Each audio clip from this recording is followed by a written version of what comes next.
나누겠습니다. 감사는 선택하는 것입니다. 감사는 선택하는 것입니다. 아멘. 일본의 유명한 그 우치무라 간조라는 신앙인이 있는데 이분이 이런 이야기를 했습니다.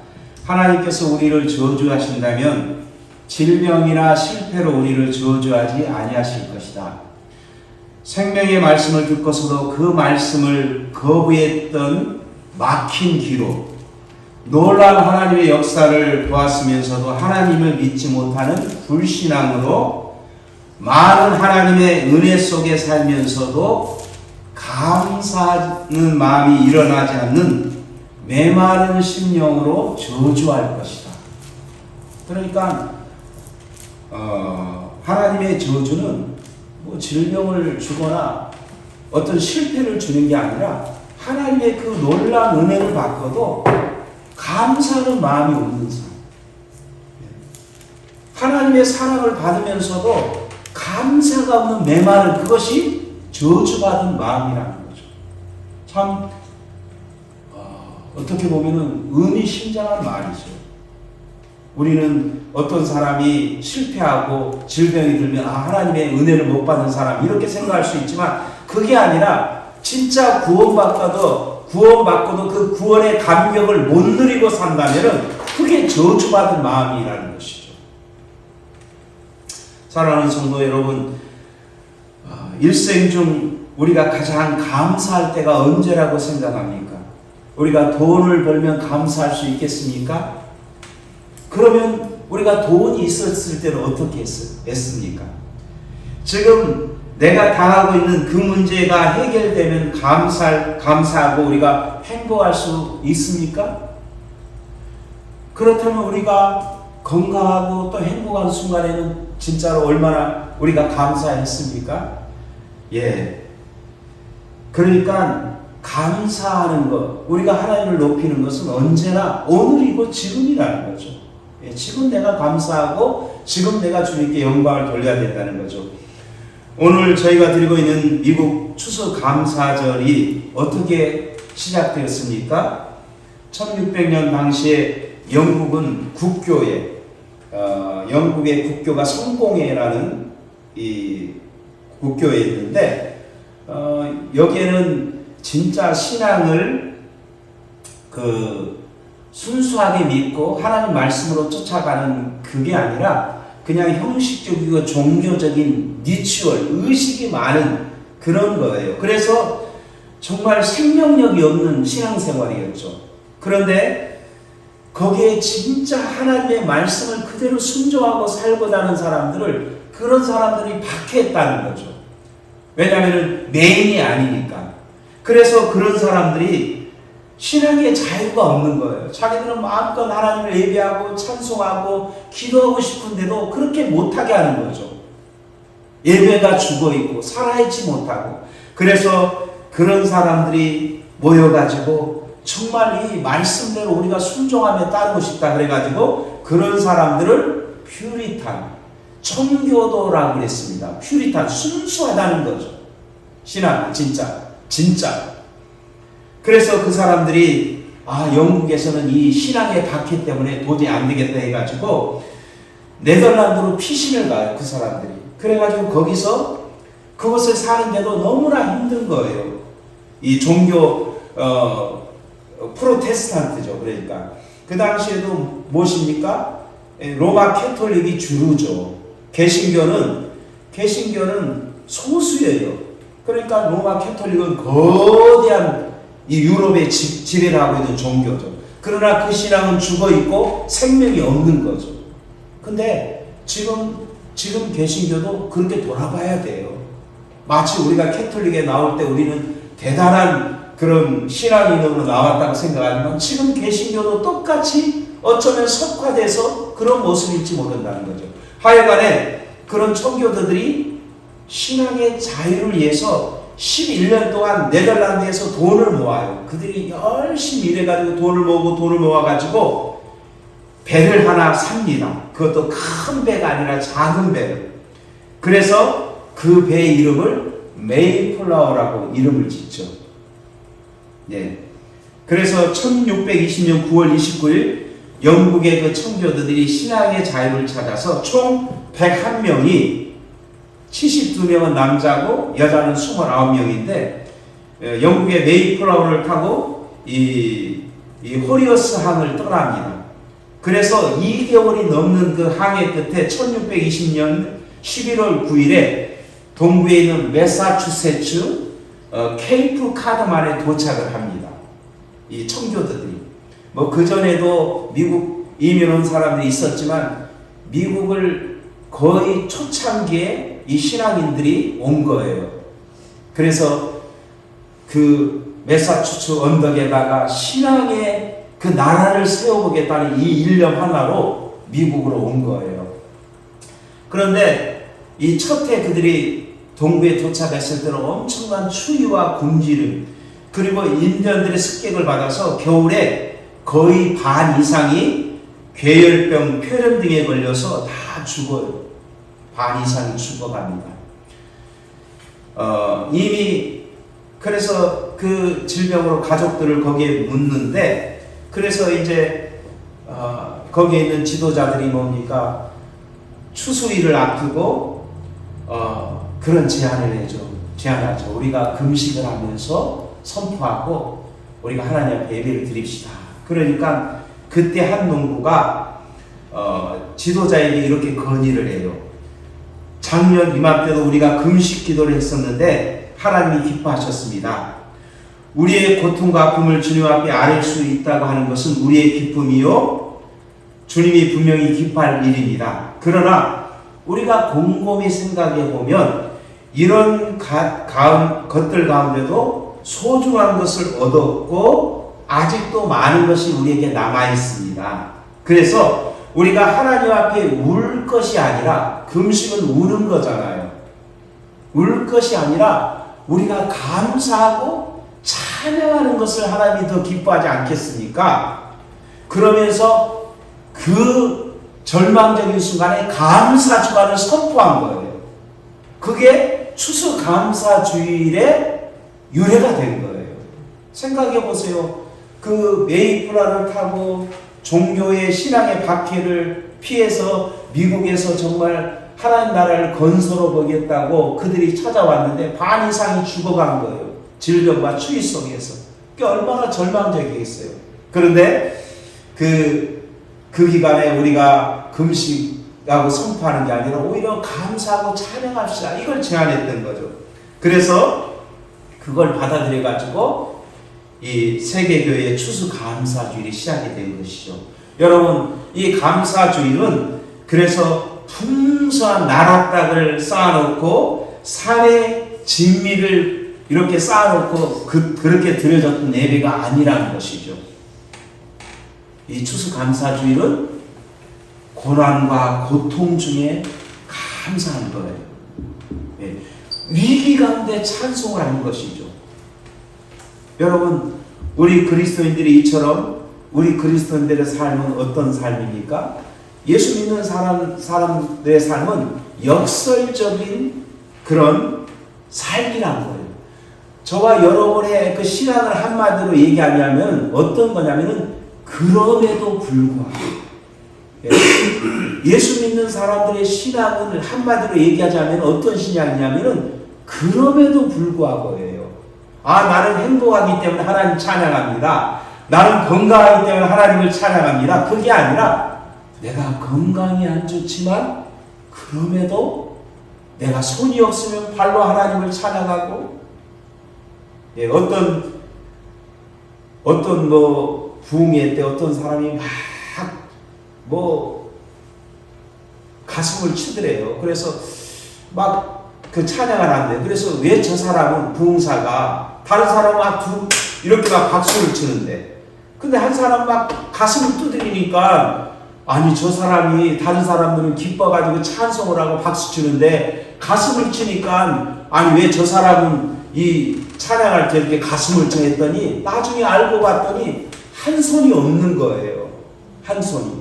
그런데도 자기는 하나님 찬양하고 싶으니까 가슴을 때렸다는 거 아닙니까? 여러분, 바로 그리스도인들의 삶은 그거라는 거죠.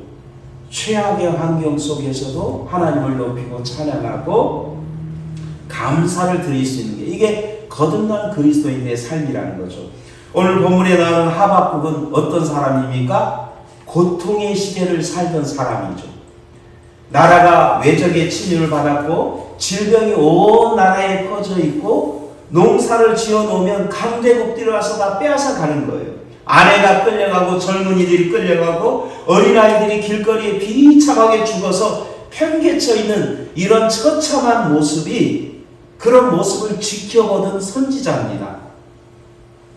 여기에 무슨 희망이 있고 무슨 소망이 있고 여기에 무슨 내일이 있겠습니까? 이런 고통의 시기에 하나님의 백성들은 어떻게 기도합니까? 어떻게 하나님을 예배하겠습니까? 예. 아니 이런 상황에서 어떻게 하나님을 찬양하며 감사하며 하나님 감사합니다 찬양하며 할 수 있겠습니까? 그런데 그런 상황에서 하나님을 찬양하고 예배하고 감사를 보여준 사람이 이 하박국 선지자라는 거죠.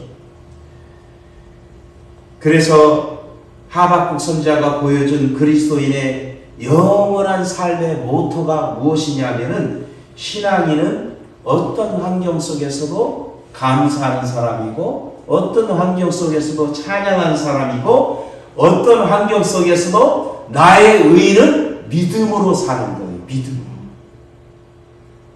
여러분 생각해 보세요.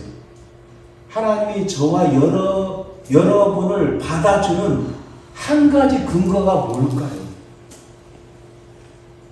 우리가 세상 사람과 다른 게 아무것도 없잖아요. 근데 하나님이 우리를 인정하는 거 하나가 있어요. 그것은 믿음으로 사는 거예요.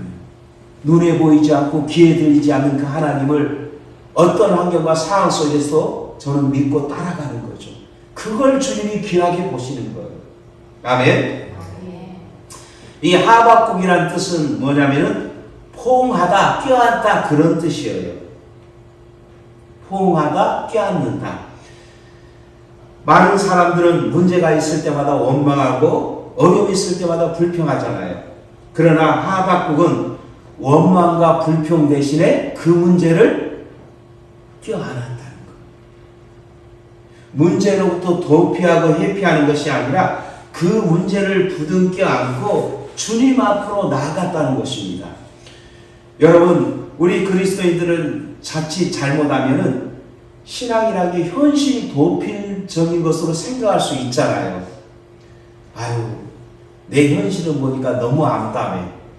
나는 이 현실을 바라볼 때 너무 지긋지긋해. 그러니까 에이 모르겠다. 나는 기도하고 말씀만 보고 현실하고 나는 담을 쌓고 그냥 나 혼자서 그냥 세상이 어떠다 되든지 그럴 수 있잖아요. 아니 내 문제가 아니라 세상의 문제를 놓고 여러분 세상이 뭐 죽어나가든 뭐 전쟁이 일어나든 나하고는 상관이 없는 거예요. 나는 할렐루야 하나님 찬양합니다. 나는 기쁩니다. 이게 신앙이 아니에요. 신앙은 무엇입니까? 내 문제든 세상의 문제든 그걸 끌어안고 그것을 하나님의 마음으로 알고 그걸 기도하는 거예요. 그게 신앙이에요. 하나님 정말 내 가정의 문제, 내 자녀의 문제, 교회의 문제, 그리고 이 시대의 문제를 내 문제로 끌어안고 우리 주변에 죽어가는 영혼들의 문제를 끌어안고 그래서 신앙인은 신앙의 삶이란 건 내 만족감 속에 사는 게 아니에요. 내게 강 같은 평화 그러면서 나 혼자만의 그런 기쁨과 즐거움으로 사는 게 아니라 진짜 참 신앙은 우리 주변에 아파하는 사람들의 문제를 끌어안고 하나님 앞에 나가는 사람이라는 거죠. 그게 어떤 사람입니까? 중보자죠. 그게 제사장이죠. 근데 하나님은 우리를 그런 제사장으로 삼으셨잖아요. 제사장. 그게 성숙한 신앙인의 모습이라는 거죠. 오늘 본문이 3장 1절을 시작하면서 자 이렇게 시작합니다. 이 하박국의 기도의 무게를 알 수가 있는데 우리 같이 읽겠습니다. 시작. 시가 요논에 맞춘 선지자 하박국의 기도라. 아멘. 어떤 학자들은 이 시가 오돈이 무엇인지, 시가 오논이 무엇인지, 어떤 사람들은 악기 이름이라 이런 얘기를 하고 어떤 분들은 절정, 클라이막스라는 그런 의미가 있다 이렇게 얘기를 하는데 그러니까 절정의 노래라는 거예요. 절정의 노래. 이걸 보면 다시 말하면은 너무나 절망적인 위기가 있을 때 이 선지자는 최고의 감사를 악기를 치면서 하나님께 절정의 예배를 드렸다는 거예요. 참 너무나 아이러니하잖아요. 길거리에는 아이들이 죽어가면서 내팽개쳐 있고 우리의 자녀들과 뭐 끌려가고 죽임당하고 성은 함락돼서 정말 아무 소망이 없고 내일이 없는데 이 사람은 가장 온 힘을 다 바쳐서 하나님을 찬양하고 노래하고 있다는 거죠. 여러분 좋은 일 있을 때 감사하는 것은 좋은 일입니다. 그러나 감사할 수 없는 상황 속에서 고난과 절망과 좌절 속에서 하나님 앞에 나와 최고의 감사를 드리는 신앙이 시가 오늘 이 절정의 예배요 절정의 감사라고 할 수 있다는 것이죠. 다시 말하면 하나님이 받으시는 가장 기뻐하시는 믿음의 고백이 시가 오노시라는 것이죠. 시가 오노. 당시 이스라엘 상황이 어쩌면 오늘 우리 교회의 모습, 우리 이 시대의 모습일 수도 있어요. 나라는 남북으로 갈라져 있고 북쪽은 타락하여 먼저 아수르에서 포로가 돼서 끌려갔습니다. 그런데 남쪽 유다는 그런 북이스라엘이 멸망한 것을 보면서 회개하는 것이 아니라 춤을 추며 누르랄라 했다는 거예요. 세상은 다 망해 가는데도 그 남유다 사람들은 우리는 성전이 있잖아. 우리는 예배가 있잖아. 우리는 신앙인이잖아. 우리에게 이렇게 아름다운 성전인데 하나님이 우리를 버리겠어? 이렇게 생각을 했다는 거예요. 그런데 하박국은 그걸 내다본 거예요. 이 남유다가 다 무너져가고 정말 다 멸망해가는 그걸 바라보면서 이 애끓는 마음으로 이 지금 하박국을 쓰고 있는 것이죠. 우리 1장 1절과 3절 말씀을 우리 같이 읽겠습니다. 시작. 여호와여 내가 부르짖어도 주께 듣지 아니하시니 어느 때까지입니까? 내가 강포로 말미암아 외쳐도 주께서 구원하지 아니하시나이다. 어찌하여 내게 죄악을 보게 하시며 회역을 눈으로 보게 하시나이까? 겁탈과 강포가 내 앞에 있고 변론과 분쟁이 일어나리나이다. 아멘. 그러니까 이 눈앞에 보이는 게 얼마나 이 절망적인 소망이 없는 그런 이야기입니까? 그러면서 나라가 얼마나 어려웠는지 3장 2절에 보면 여호와여 내가 주께 대한 소문을 듣고 놀랐나이다. 그러면서 오늘 본문 16절 한번 같이 읽겠습니다. 시작. 내가 들었으므로 내 창자가 흔들렸고 그 목소리를 인하여 내 입술이 떨렸도다. 무리가 우리를 치러 올라오는 환난 날을 기다림으로 내 뼈에 썩이는 것이 들어왔으며 내 몸은 내 처소에서 떨리는도다. 아멘. 자, 여러분 상상할 수 있겠어요? 내 창자가 흔들리고 내 입술이 떨리고 내 뼈에 썩이는 것이 들어왔다는 거예요. 얼마나 이 멸망의 그 참상이 우리도 생각해 보세요. 지금 우크라이나와 러시아의 전쟁이 있는데 그 참혹한 전쟁에서 우리의 형제 자매들이 진짜 그 길거리에 내팽개쳐서 죽어가고 있다고 생각을 해보세요. 얼마나 끔찍합니까?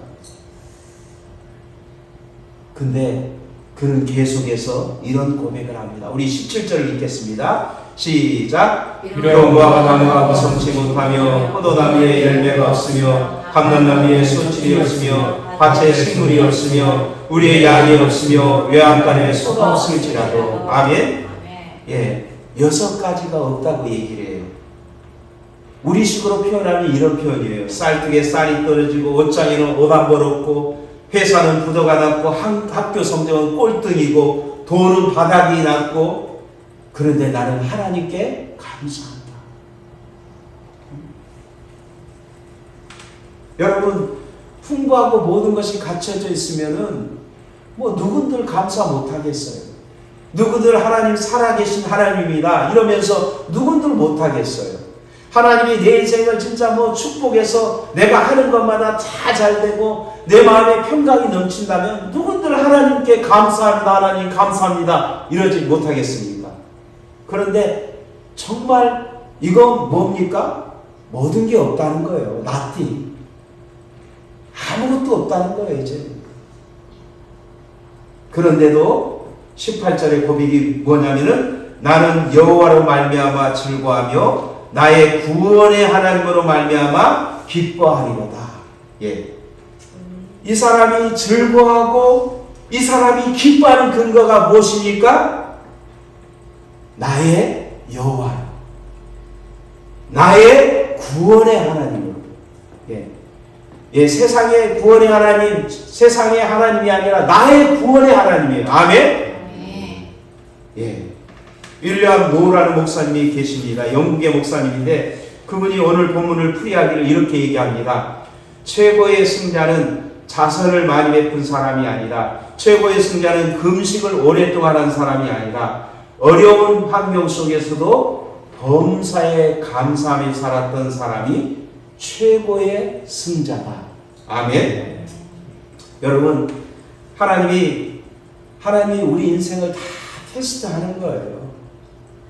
하나님이 우리 인생을 어떻게 테스트하냐면은 정말 우리의 환경이 밑바닥으로 정말 어려운 가운데 떨어졌을 때 우리가 어떻게 반응하는지, 그런 환경 속에도 주님은 나의 주님이십니다. 주님은 나의 모든 것이 되십니다. 이게 최고의 신앙이라는 거죠. 어쩌면 우리의 환경과 상황이 절망스러울 때 나의 믿음을 하나님께 마음껏 보여줄 수 있는 그런 순간이에요. 내가 이렇게 바닥인데도 사람들이 그걸 보고 놀라잖아요. 야, 안 믿는 사람들이 그런 사람을 보고 놀라는 거예요. 야, 나 같으면 저렇게 못 사는데, 야, 너는 진짜 모든 것이 바닥이고 모든 것이 끝이 나고 나 같으면 정말 죽어도 수십 번 죽었을 텐데, 야, 어떻게 저 사람은 저렇게 웃으면서 저런 환경 속에서 살아? 그게 진짜 신앙인이죠. 근데 그런 사람을 찾아보기 어려운 거죠. 요즘은 예수 믿는다고 하는 사람 속에도 기쁨과 은혜가 없어요. 뭐 안 믿는 사람이나 믿는 사람이나 늘 어둡고, 진짜 이 기쁨이 넘쳐야 되는데 기쁨이 없는 거예요. 그냥 환경에 따라 다 움직이고 주저하고. 참으로 안타까운 일이죠. 자, 그래서 마지막 19절을 보면 이런 고백을 하죠. 예, 이 같이 읽겠습니다. 시작. 주 여호와는 나의 힘이시라. 나의 발을 사슴과 함께 하사 나를 나의 높은 곳으로 다니게 하시리로다. 이 노래를 지혜할 사람이여 내 수금에 맞춘 것이니라. 아멘. 자, 하나님의 사람들이 감사하고 기도할 때 고통 중에서 하나님을 높이며 찬양할 때 뭡니까? 그 고통을 이길 수 있는 힘을 주신다는 거죠. 예, 고난을 버틸 수 있는 힘만 주시는 게 아니라 인생의 정상으로 그 발을 인도하신다고 말하는 거예요. 내 발을 어디에 두게 해요? 높은 곳으로 다니게 하신다는 거죠. 여러분, 진짜 이게 참 신앙이에요. 여러분, 우리 말이 그런 얘기 하잖아요. 우리가 세상에서 산전수전 다 겪었다. 산전수전 겪었다는 것은 이 사람은 산에서도 싸워보고 물에서도 싸워보고, 이 사람 앞에는 이제 거칠 것이 있어요, 없어요? 뭐 어떤 고난이나 어떤 문제가 와도 끄떡이 없다는 거예요. 이 사람은 인생에 거친 것이 없는 거죠. 하나님은 우리를 그렇게 만드시길 원하는 거예요. 작은 어려움 앞에서 넘어지고 온실에서 자란 것처럼 그렇게 넘어진다면 얼마나 안타깝겠어요. 하나님은 그래서 우리를 정말, 이게 지금 사슴이, 예, 주 여호와는 나의 힘이시라. 나의 발을 사슴과 함께 하사 나를 나의 높은 곳으로 다니게 한다는 것은 마치 산전수전을 겪어서 이제 정말 세상에 거칠 것이 없는 용사처럼 사는 이 사람같이 우리를 그런 믿음의 사람으로 하나님은 세우시겠다는 거예요. 할렐루야. 얼마나 감사한 일입니까?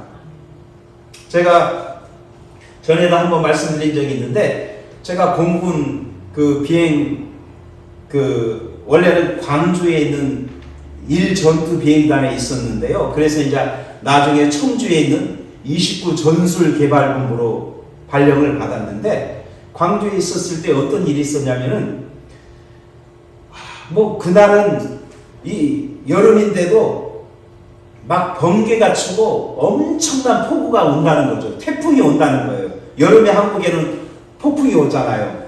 그러니까 우리 공군에 있는 모든 비행기는 다 경납고에 다 들어가 있는 거예요. 나를 수 있어요, 없어요? 못 날아요. 번개 치고 폭우가 쏟아지면은 그 전투기들이 그런 날씨 상황에서는 비행기가 뜰 수가 없어요. 그래서 전부 다 이제 비행기는 안에 들여다 놓고, 우리는 큰 비행기를 전개하는 차항전기라고 하는데, 그 큰 이 돔에 가가지고 군과 경연대회를 하는 거예요, 그날은. 왜냐하면 비행기 못 뜨니까 이제 다 사병들이 모아가지고 수천 명이 모여서 군과 경연대회를 하는데, 어떤 일이 있었냐면은, 그때 일본의 오키나와 기지에서 번개치고 폭우가 그렇게 쏟아지는데 하늘에서 비행기가 쫙 날아오는 거예요. 미국의 F-15 이글이. 그러니까 그 안에서 막 군과 병행대를 하는 우리 대한민국 공군 병사들이 너무나 신기해가지고, 야, 저 비행기는 어떤 비행기냐 하면서 군가를 부르다가 전부 나와서 그 비행기를 보는 거예요. 그 미국의 최고, 지금은 최신형이 아니지만 그때 35년 전이니까. 그게 무슨 비행기입니까? 그런 비행기는 전천 전투기인 거죠. 비가 오나 눈이 오나 바람이 부나 어떤 환경 속에서도 그냥 솟아올라서 전투를 하는 거예요. 그 비행기는. 한국의 뭐 팬텀이나 F4E 뭐 이런 것들은 그냥 비 오고 뭐 눈 오면은 나르지를 못해요. 그 조건에서. 그건 뭐 비가 오나 물이 오나 바람이 치나 번개 쳐도 작전을 수행하는 거죠. 제가 그때 생각하면서, 야, 그렇구나. 이 믿음도 저런 전천후 신앙이 돼야 되는구나. 어떤 환경, 어떤 상황 속에서도 정말 하나님만 바라보면서 어떤 환경 속에서 할 수 있는. 그러니까 막 다 나와가지고 박수를 칠 거예요. 네, 그 비행기가 쫙 이 번개치고 폭우가 쏟아지는 데서 다 그 광주 비행장에 착륙합니다. 여러분, 우리 신앙의 삶이 그런 신앙의 삶이 돼야 된다는 것이죠. 할렐루야. 네. 여러분, 50년 전만 해도 우리 조국 대한민국은 세계에서 가장 가난한 나라였잖아요. 근데 60년도 초에 우리나라 국민소득이 80불에 불과했대요. 그런데 지금은 250배가 늘어났대요. 그게 50년 전에 비해서. 그런데도 뭡니까? 그런데 그때보다 지금 사람들이 감사하고 기뻐하고 즐거워하느냐, 행복감이 있느냐? 그렇지 않다는 거죠. 250배가 잘 살게 됐는데도 감사보다는 불평이 있다는 것이죠. 결국은 그 문제는 뭐냐면 죄의 뿌리는 욕심이라는 거죠. 욕심. 예. 그래서 욕심이 인타즉 죄를 낳고 죄가 장사한 즉 사망을 낳는다는 것처럼 결국 우리 속에 주어진 것에 만족하지 못하는 그것이 죄의 뿌리고 감사할 줄 모르는 그런 것으로 우리를 만들고 말았다는 것입니다. 그래서 결국은 진정한 감사는 하나님 우리에게 베푸시는 이 구원의 은혜를 뭡니까? 우리만 누르는 게 아니라 진짜 구원받은 사람은 그 감사가 흘러 넘친다는 거죠. 아멘? 네. 예, 그 감사가 나로 끝나는 게 아니라 흘러 넘쳐서 이웃을 섬기고 또 이웃에게 복음을 나누는 그런 삶으로 우리를 바뀐다는 거죠. 왜? 감사가 넘치니까. 진짜 하나님 나에게 주신 구원의 은혜가 무엇인지를 아니까 이 사람은 늘 찬송하고 감사하면서 나눠주고 싶은 거예요. 근데 욕심밖에 없는 사람은 절대 그렇게 못하죠. 감사도 없고 원망과 불평을 하면서 한다는 거죠. 마지막으로 참 재밌는 이야기 하나를 하고 마치고자 합니다. 이 옛날에 초창기에 교회 초창기 시절에 제족이라는 별명을 가진 집사님이 있었습니다. 제족이 알죠? 뭐 제족이라는 것은 우리가 공장에서 뭐 물건을 만드는 기계를 제족이라고 하잖아요. 그런데 이 집사님의 특징은 뭐냐면은 뭘 만나든지 어떤 일, 어떤 사건을 만나면 감사보다는 원망하고 불평하고 비판만 하는 분이에요. 그래서 늘 이 집사님의 그 마인드는 원망 불평, 감사가 없는. 그런데 이분이 60에 해갑잔치를 하게 됐어요. 그런데 그 해갑잔치의 축사를 누가 해줬냐면은 먼 곳에 있는 외국 선교사님이 오셔서 해갑 예배를 인도하게 됐어요. 진짜 저의 어렸을 적에도 선교사님들이 참 많았어요. 시골에 선교사님들이, 미국 선교사님들이. 그런데 추운 겨울날 눈이 많이 와서 선교사님이 1시간 늦게 온 거예요. 그래서 1시간 늦게 오니까 이 해갑잔치의 주인공이 집사님이 또 입에서 뭐가 나와요? 원망불평이 막 입이 쑥 나와가지고 하는 거예요. 그래서 선교사님 아이고 미안합니다, 죄송합니다, 제가 이 길이 막히고 눈이 와서 죄송합니다 하고 인사하는데 그래도 그래서 선교사님이 이제 와가지고 물어요. 오신 축하객들에게 물어요. 오늘 잔치가 무슨 잔치입니까? 그랬더니 해갑잔치라고 합니다. 해갑잔치 잘 모르니까요. 그러면서 또 육순잔치라도 합니다. 해갑잔치라고도 하고 60살이니까 육순잔치라고 합니다. 그랬더니 예배를 인도하시는 선교사님이 헷갈린 거예요. 그러면서 해갑잔치도 아니고 육순잔치도 아니고 육순해갑이 아니라 육갑이 된 거예요. 그게. 그래서 오늘 육갑잔치 축하합니다. 육갑.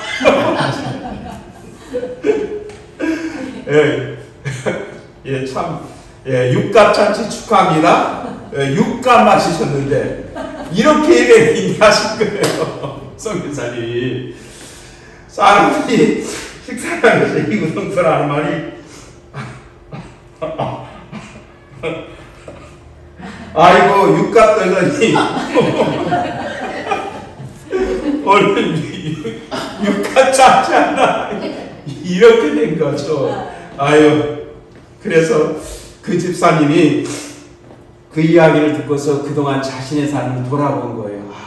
근데 내가 얼마나 원망 불평했으면 하나님이 저 선교사님을 통해서 육갑 제가 이 설교를 쓰면서도 얼마나 웃었는지 해갑 육순이 아니라 육갑 자체가 된 거예요. 이게. 그러면서 원망 불평했던 걸 크게 회개했다고 하는데 여러분 믿음이란 무엇입니까? 모든 조건과 상황을 초월하여서 하나님이 하신 일들을 나타내고 감사하는 것이죠. 여러분 하나님이 행하신 놀라운 일이 무엇입니까? 우리를 죄와 사망과 심판에서 건져내신 것 아닙니까? 영원한 지옥에 들어갈 나를 위해서 주님이 십자가 형벌을 받으시고 나를 건져내신 이 놀라운 사건, 그 은혜 때문에 우리가 기뻐하고 춤추고 감사해야 된다는 것이죠. 그래서 하박국 선지자는 비록 무화과 나무가 무성하지 못하니 포도나무에 열매가 없으며 감람나무에 수출이 없으며 밭에 먹을 것이 없으며 우리의 양이 없으며 양간에 소가 없을지라도 나는 여호와로 말미암아 즐거하며 나의 구원의 하나님으로 말미암아 기뻐하리로다. 아멘. 여러분 이 세상이 점점 메마르고 비어가고 있습니다. 가져도 더 메마르고 가져도 사람들의 마음이 메말라 있어요. 그런데 이 척박한 이 황량한 세상 가운데 아무것이 없어도 감사하고 기뻐한다는 이 하박국 선지자의 고백은 얼마나 우리에게 은혜를 줍니까? 바라기는 저와 여러분들이 주님이 주신 이 놀라운 구원의 은혜를 우리만 이제 누리는 것이 아니라 나누는 삶을 통해서 더 많은 사람들이 하나님의 풍성한 은혜를 나눌 수 있기를 축복합니다. 우리 같이 기도했으면 좋겠습니다. 여러분